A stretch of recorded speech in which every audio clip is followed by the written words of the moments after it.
Hi, everyone. Welcome back to my monthly forecast for October 2020. I hope you made it through September, but just you made it through. I know it is definitely 2020. And also take a look at my new aesthetic. Shout out to my special Libra friend. She's a double Libra, one of my closest people. And she said that I absolutely could not use the closet that I took the video in last time for this video. So now we have like the New York skyline and my dad's train set. He's an adult, and I'm not sure how she'll feel about the stairway being in it, but I'm sure I'll get notes from her. And also shout out to my Gemini friend for giving me some tips on how to go about conducting this video. So one great thing about astrology is if you find that you have an element or something in your chart that's deficient, just attract wonderful people into your life that, can fill that void, if you will. And I have very little air in my chart. And so I'm so thankful for all my air friends. Now to business. Okay. This is your monthly forecast for October 2020.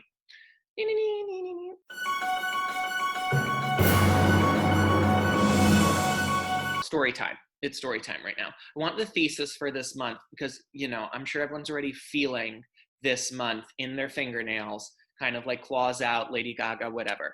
Is that claws out? I don't know. Anyway, so I'm sure everyone is already feeling sort of the energy of this month. We're very much into Mars retrograde. We're going to be going into Mercury retrograde on top of Mars retrograde. We have some other MFs that are going direct. So, I'm sure we're feeling it. So story time thesis. So I listen to metal for the most part. I know, shocker. Someone I used to know who also listened to metal, sent me a song by this band called The Browning. And once I saw the album art, I immediately recoiled since I assumed that the song was just going to sound like two dogs fighting over a piece of meat. It was going to be like all growling and a little bit of like rah, rah, rah, right? And I am a Pisces rising, aka a delicate flower. So I need some singing to screaming ratio in the metal that I partake in enjoying.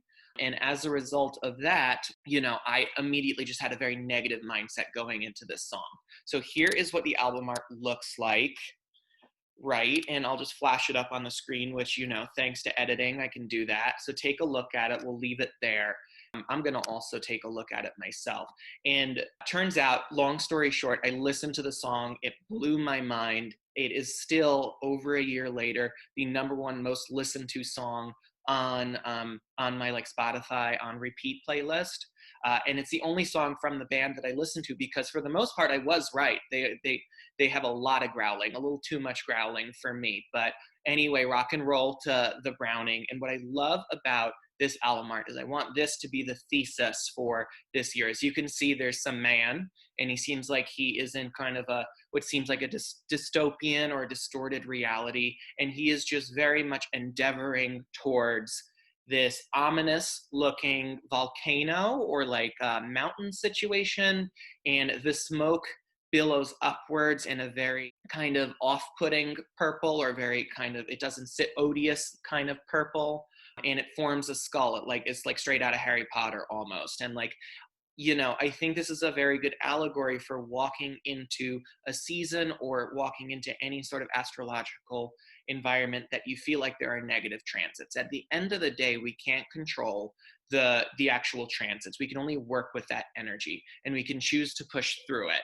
And the thing that I love about this is that it truly, to me, speaks to the embodiment of resilience and courage and perseverance, all of which are high-minded Mars terms.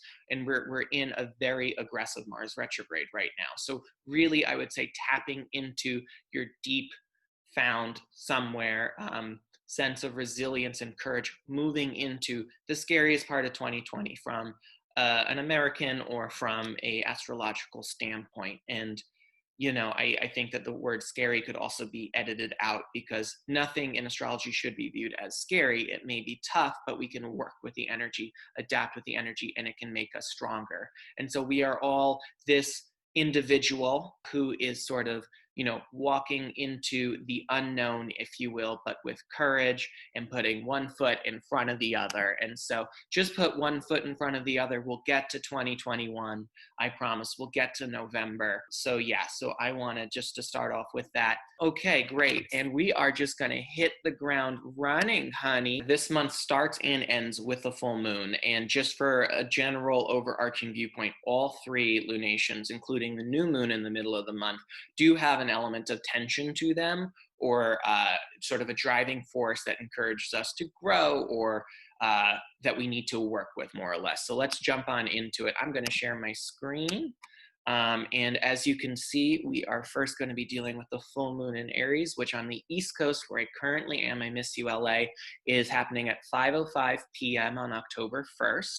And we are dealing with the sun at 9 degrees of Libra, opposite the moon at 9 degrees of Aries. So the Aries-Libra axis is always the I-us axis. You have sort of on one side of that axis, Aries, which is the motto is I am, essentially. It's very much I with myself.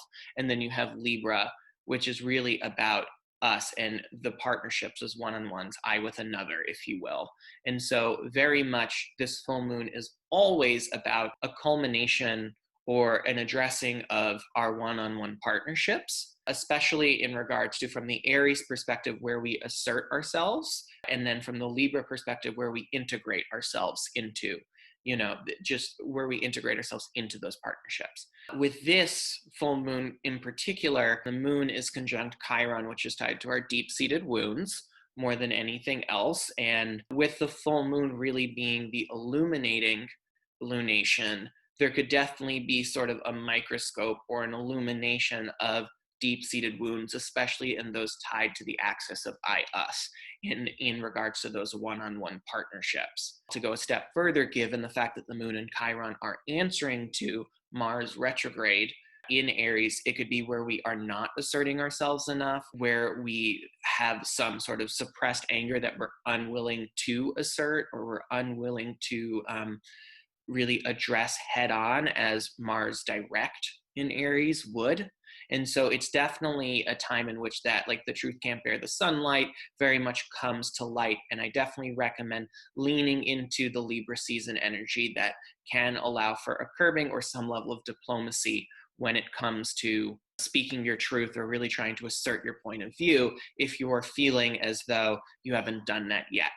From just a societal standpoint, there's going to be a lot of built up tension, as we can imagine, with this full moon from the moon perspective answering to Mars retrograde. Really a confronting of the anger I described in the video before. The major Mars retrograde themes are going to be so apparent for this lunation. I definitely encourage self-care. And to not act like a lunatic, which from the etymology of lunatic, you break it up, it's luna and then tick. And the word came about because of observations around harsh full moons. So definitely encouraging self-care above all else, and really taking an inventory and auditing the themes of the I-us axis and where you stand in your one-on-one relationships. Moving on.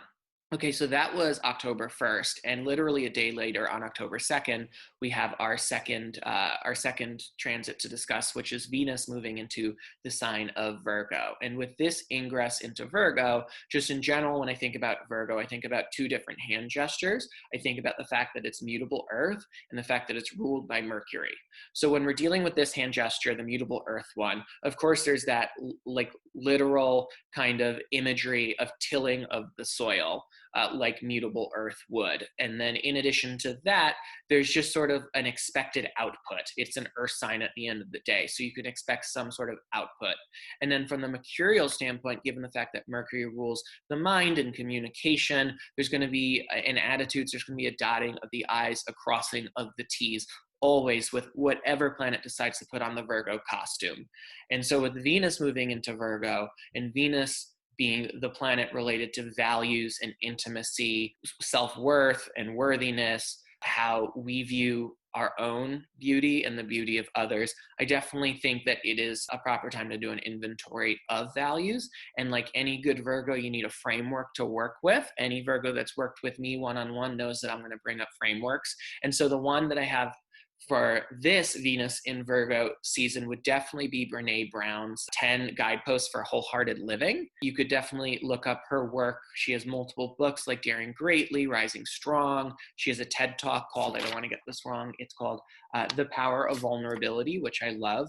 And I think especially given with Venus being the sign of values and self-worth and intimacy, and then it being in this mutable earth sign of Virgo, this is a framework I would recommend doing an inventory on, or just like really thinking about. And just one overarching theme from the author herself is she talks about that wholeheartedness is like a North Star. You can't get there, but you know you're healing in the right way.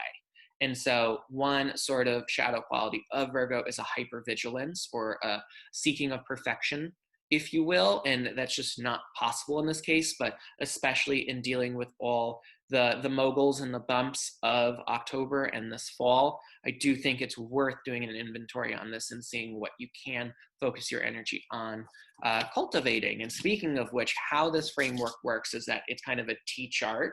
Speaking of dotting your I's and crossing your T's, and I also love my T right there. On one side, it's what we're cultivating, and then on the other side, it's going to be what we're letting go of. And so here is the list. I'm going to zoom out and have it appear on the screen.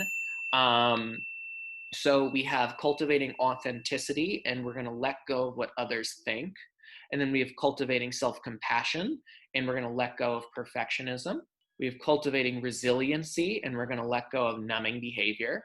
Cultivating gratitude and letting go of a need for certainty. We have cultivating creativity and letting go of comparison. We have cultivating play and rest, and we're letting go of exhaustion as a status symbol. That's a good one. Cultivating calm and stillness, and we're going to be letting go of anxiety as a lifestyle. Cultivating meaningful work, and we're going to be letting go of self-doubt. And we're going to be cultivating laughter, song, and dance, and letting go of cool and always in control. So, of course, in just one Venusian season, which is going to be pretty quick, you don't have much time. You, of course, can't get there, and that's the point. She said this is like a North Star, right? But I would pick a couple of those that really resonate with what you want to cultivate in just 2020, right? What do you think would most help you sort of navigate 2020, like that imagery that I popped up of that band's album art? You know, what's going to help you get there? I think for my perspective, I definitely need to be cultivating play and rest a little bit more. And as a result, like letting go of exhaustion as a status symbol. And then in addition to that, cultivating meaningful work and letting go of self-doubt. And we will get more into that later, but there's definitely going to be some sort of adjustment or assessment of what we envisioned the work that we would be doing, like what our goals and aspirations are, and how 2020 has shifted that. Yeah, okay, we're going to move on to the next one. So this framework that I'm talking about for Venus and Virgo is also so important because of the next transit we're going to be discussing, which is on the 9th. We are going to have, it's going to be exact for the second time this year, Mars square to Pluto. And with Pluto and Capricorn, let's pull that apart for a second with my hand gestures. So we have Pluto, which is very much going to be tied to themes both on a personal and societal level of uneven power dynamics, shame, trauma, resentment, grief, abuse, all things that you would not want to talk about at parties whatsoever. And then in Capricorn, which is a very Saturnian sign, there's of course ties to structures in place in the patriarchy. So very much on a societal level, this Pluto and Capricorn is really all about those patriarchal structures in place, and especially confronting how they are decaying or no longer serving us. On the personal level, especially with this square from Mars currently retrograde, which confronts our relationship to anger, the inner saboteur in your head is just going to be acting a fool. I would imagine from the full moon, because it will be within 2 degrees of being exact by then, it's going to really, like, that's going to be a catalyst for agitating your own personal inner saboteur, who knows your own personal little triggers and where to put those pins in to really get you going. And it is truly about grounding yourself. So I would default to this framework that I talked about for Venus and Virgo, or find another framework that could be used as a grounding agent. It could be one that incorporates spirituality more, if you find that that would more orient you to a place where you can detach yourself a little bit or kind of quelch the inner saboteur in your head. But I just think the overarching theme from a micro level from the personal standpoint is definitely like your inner saboteur's birthday is going to be around the 9th. For sure, you'll feel it spiking before that. And it's really, this is a time or an invitation to confront your inner saboteur head on. Not fun, I agree, but it's definitely something to do. Yes. On the 12th, we have a Jupiter sextile to Neptune. This is the third of 3 of them. In many years, Jupiter and Neptune do meet up in some sort of Ptolemaic aspect, which is a conjunction or an opposition, a square, a sextile, or a trine. For us, it was sextiles this year, the first of which happened on February 20th, the second of which happened on July 27th, and now we're dealing with the last of the 3. And really, it is just addressing the question of, do your dreams align with the changes in just your worldview that 2020 has sort of instilled, if you will?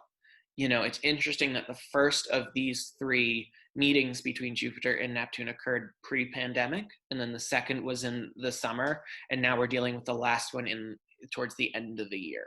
In Q4, if you were working in finance, I hate myself for saying that. I just think very simply, of course, we're dealing with 2 slower moving bodies, but this is the third of 3. And I just would like you to meditate on or grapple with confronting how your desires for your overarching dreams have changed based on everything that you've seen and what you've experienced in 2020 thus far. Have they? I would assume so, but of course I don't want to speak for you. The next transit we're going to be dealing with is a day later, and it's what, mainstream media loves to scream at the top of their lungs about, and we're going to be dealing with Mercury retrograde. Mercury will be retrograde in Scorpio and then enter Libra, so we're going to be dealing with 2 different energies. I took a few notes on this. This Mercury retrograde is going to start out being ruled by Mars, because we're dealing with Mercury in Scorpio, and from the traditional standpoint, Scorpio is ruled by Mars. So there's just sort of it's like a twofer, if you will, because not only is Mars retrograde right now, but it's ruling the Mercury retrograde. In general, Mercury rules communication, it rules the mind, it rules attitudes, it rules like the inflow and the outflow of communication, if you will. And just in regards to like the many different forms of communication, whether it's written, i.e. the post office, whether it's verbal, now we're dealing with a whole bunch of ways we're communicating technologically as well. And so whenever we go through a retrograde, the RE words take precedence or are more, are really sort of the lens in which it's expressed through. So reevaluating, rethinking, reconfiguring, all of which tied to like reevaluating how we're communicating, rethinking how we're communicating. It is, and I know that audit is one of my favorite words, but it really does force an audit in this way. Unfortunately, it does lead to a lot of slowdowns and hijinks and kerfuffles. I can think of other words. And so, given the fact that we are dealing with a weakened post office and we are dealing with so many different forms of communication, I definitely just want to say vote as soon as possible, like as soon as you can, before we're in sort of the thick of this storm. And then just more generally, it is really about evaluating the ways in which we communicate with others and also the ways in which we talk to ourselves, especially at the start of this retrograde with Mercury in Scorpio being retrograde, and really directing that inwards with the negative self-talk that you're doing, the self-effacing patterns of thought that you have directed towards yourself. Yeah, for sure. And this will enter Libra later in the month, which of course is going to lead to an opposition from Mars.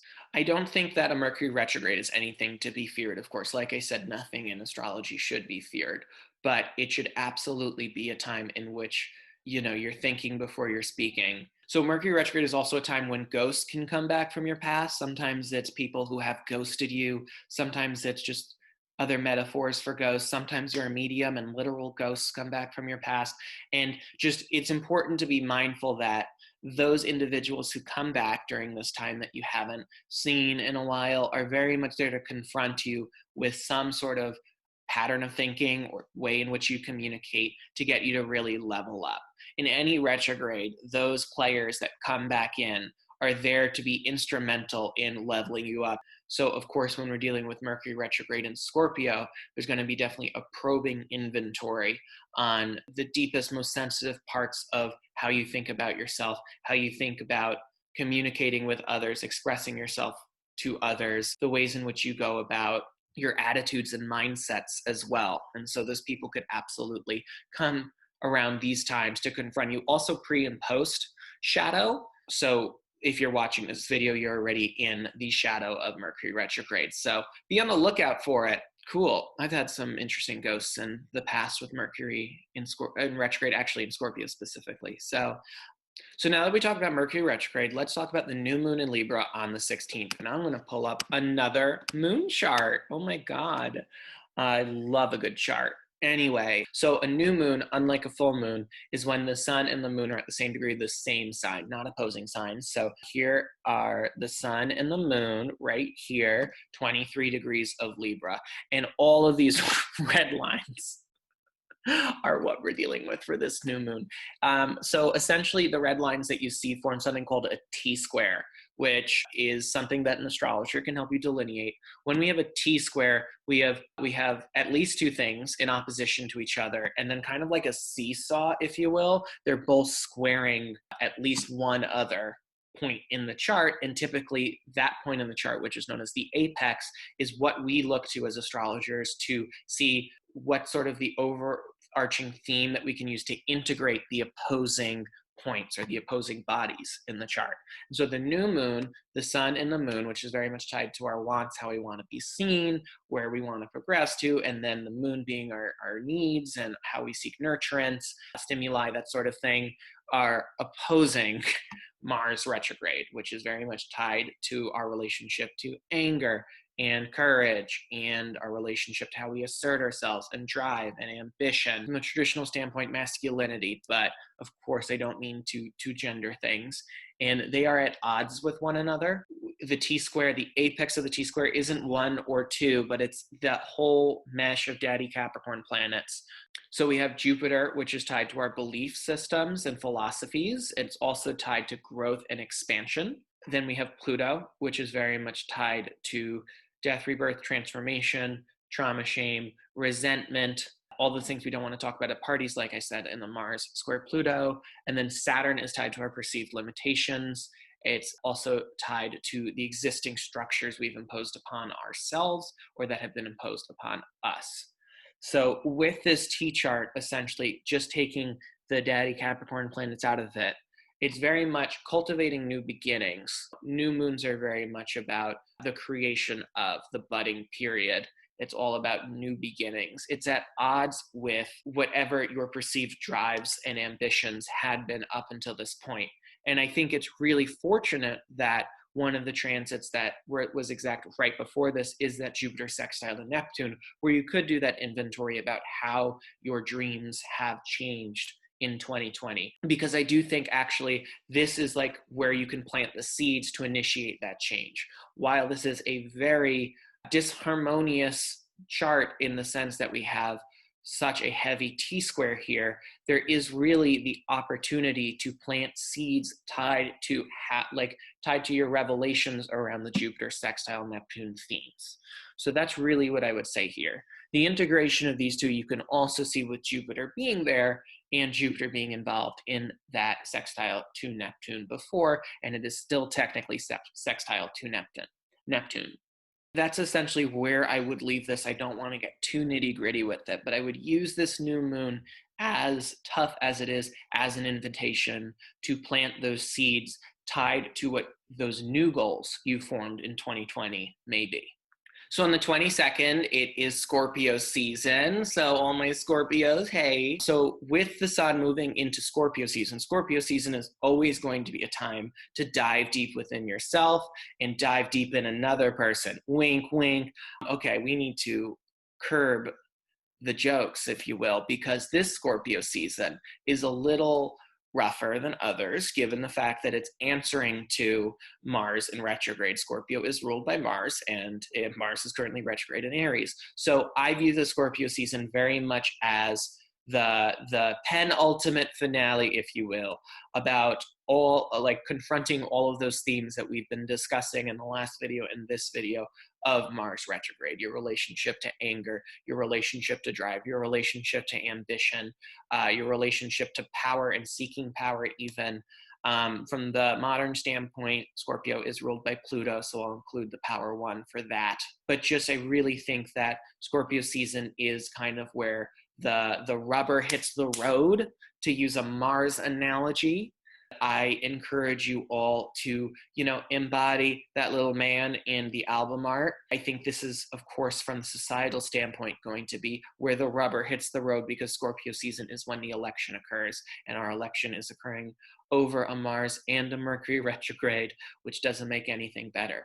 From the personal standpoint, use this as an invitation to embody that scorpionic ability to probe deeply within yourself. With what I said earlier regarding the Mars square Pluto and that inner saboteur being incited, this is sort of like the follow-up from that, if you will, to invite you to really continue to investigate that, or if you put off investigating what your inner saboteur is really sort of playing the symbols about in your head, this is really the invitation to follow that saboteur down a rabbit hole. Of course, Scorpio season, like I mentioned, from the societal standpoint, will be when the election occurs.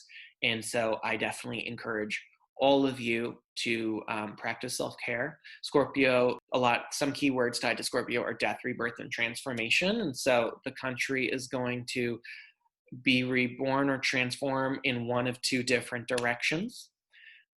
Just got to say it. I don't have much else to say about Scorpio season other than on the 22nd, when the sun moves into Scorpio, it'll be conjunct my Venus. So if you have a crush on me, let me know. Anyway, two more. Sticking with me. I know you are. Cool. So on the 27th, just want to flag this. I know I said it before, but this is when Mercury retrograde will ingress or move back into Libra. So we're going to be dealing with an opposition from Mars. There's definitely going to sort of be, like I just described with Scorpio season being the penultimate finale, there's going to be a clashing of anger and assertiveness and drive and ambition and attitudes, mindsets, and communication. And that's really sort of where those two things are going to be at odds with one another. So unplug from Twitter if you need to. I don't have much else to say because we already covered the Mercury retrograde. I will say that just from the internal standpoint, really take a look at where Scorpio and Libra are in your personal chart. And here are the house themes again, because the invitation for those RE words will be revolving, I should say, not residing, but will be revolving around those themes. So regardless if you use a whole sign or a quadrant house system, take a look. So last and certainly not least, we have a full moon on Halloween, which would have been super fun to do Halloween stuff on, but we are living in a COVID time, so we can't do that. Now let's take a look at it, shall we? As you can see, the sun is at 8 degrees of Scorpio, and it is opposite the moon, conjunct Uranus at 8 degrees of Taurus. This is occurring, just so you know, at 10:49 a.m. on the East Coast or 7:49 a.m. on the West Coast. Shout out to all my LA friends. I miss you. I love you. I'll be back sometime. And so with this opposition, the Taurus-Scorpio opposition is always about self-reliance versus how we merge with others. Self-reliance being the Taurian quality, and then merging being the Scorpio quality. And with a full moon, that means that the sun and the moon are opposite each other. So this axis is kind of at odds with one another, and it's on you to integrate it.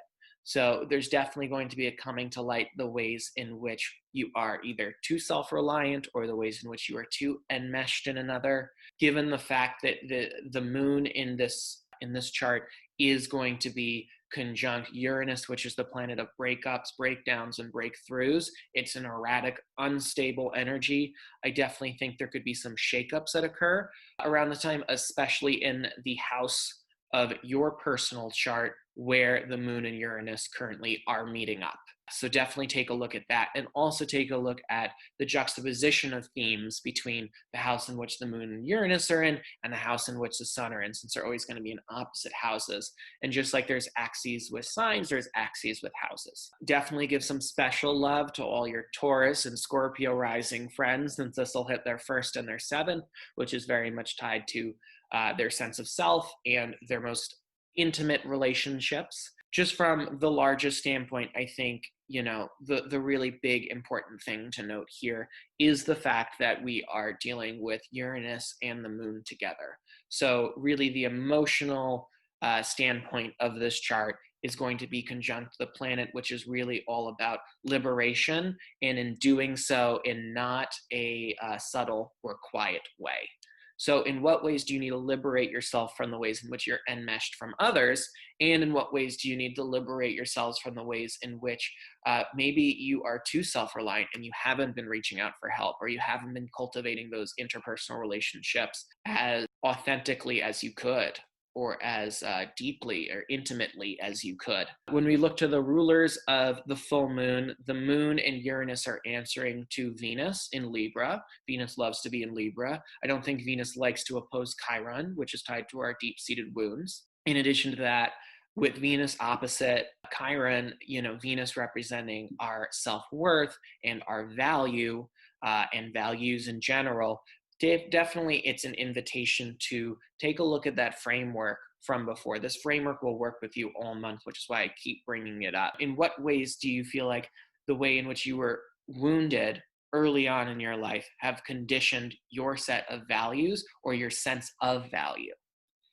The sun is still going to be answering to Mars retrograde, acting a fool, going backwards, or perceived to be going backwards, not actually going backwards. I don't need to say anything else on that. This is an irritating chart. I'm just going to say it. It is an irritating chart. I think that this is definitely a time in which we're going to be confronting what your needs are and the juxtaposition between deciphering what your wants are versus your needs. So there we have it. October is an action-packed month. I'm going to follow me if you want more monthly weather reports. I eventually will get to the place where I do it by sign. Yes, I know that's what all the kids want, but I'm just doing this in the great tradition of Anne Orderly. If you don't know who she is, look her up. She's incredible. I'm going to put in the show notes all the transits with timestamps, also a link to the song that I love. Feel free to message me if you like the song. If you don't like the song, don't tell me. And best of luck this month. See you later. Ba-da-ba-ba-ba. I'm loving it.